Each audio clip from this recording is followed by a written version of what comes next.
E o fată, Sabrina. Fata asta, Sabrina...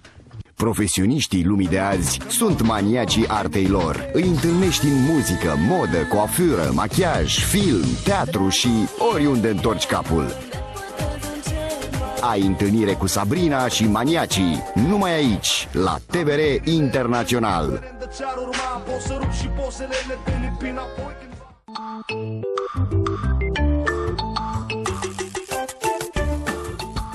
Din păcate, cam la asta se reduc cunoștințele mele gastronomice. Și bun, dimineața te mai descurci, dar seara ce faci? Cum îi explici stomacului? Ce faci când ai invitați?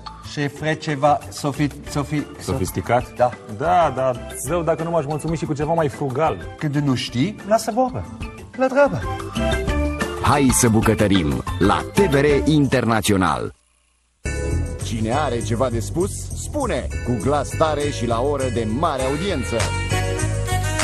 5 vedete TVR, 5 domenii diferite și toate evenimentele care nu pot fi trecute cu vederea.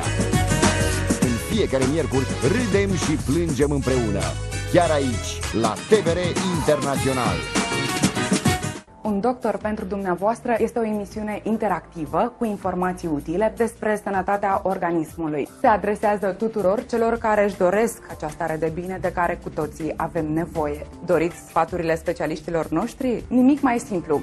Sunați-ne zilnic, de luni până vineri, începând cu ora 14:30. Sunt Cristina Hrinciuc-Timuș și vă dau întâlnire în fiecare zi la emisiunea Un doctor pentru dumneavoastră. Sănătatea dumneavoastră contează pentru noi. TVR Internațional îți dă cuvântul să spui ce ai pe suflet, să lauzi, să critici. Vorbește răspicat despre ce a fost și ce ar fi putut să fie. Ne vedem la TVR, primul talk show care îți ascultă părerea, cu Marina Almășan, la TVR Internațional.